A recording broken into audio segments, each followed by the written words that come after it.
త్వరలో మహిళా fire fighters.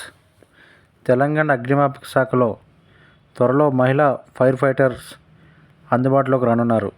మహిళా సిబ్బంది నియామకానికి సంబంధించి ఇప్పటికే అగ్నిమాపక శాఖ ఉన్నతాధికారులు ప్రభుత్వానికి ప్రతిపాదనలు పంపారు. అనుమతి రాగానే మహిళా సిబ్బంది నియామకానికి నోటిఫికేషన్ ఇవ్వనున్నారు. ప్రభుత్వానికి అగ్నిమాపక శాఖ ప్రతిపాదనలు అనుమతి రాగానే పోస్టుల భర్తీకి ప్రక్రియ ప్రారంభం.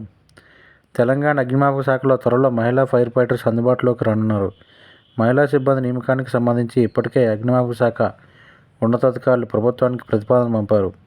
ప్రభుత్వం నుంచి అనుమతి రాగానే మహిళా సిబ్బంది నియామకానికి నోటిఫికేషన్లు ఇవ్వనున్నారు. ప్రస్తుతం అగ్నిమాపక శాఖలో 400 వరకు పోస్టులు ఖాళీగా ఉన్నాయి. మహిళా ఫైర్ ఫైటర్స్ నియామకానికి ప్రభుత్వం నుంచి గ్రీన్ సిగ్నల్ వస్తే ఈ పోస్టులకు మహిళలకు ప్రాధాన్యం ఇవ్వనున్నారు.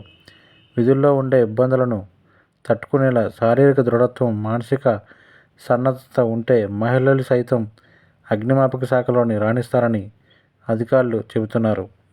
ఉమ్మడి ఆంధ్రప్రదేశ్ నుంచి ఇప్పటి వరకు ఈ విభాగంలో మహిళా సిబ్బంది లేరు. ప్రభుత్వం ఆమోదం వస్తే తెలంగాణలో మొదటి మహిళా అగ్నిమాపక దళం ఏర్పడనుంది. ప్రస్తుతం తమిళనాడు, కేరళ, ఢిల్లీ, మహారాష్ట్రలో అగ్నిమాపక శాఖ విధుల్లో మహిళా సిబ్బంది ఉన్నారు.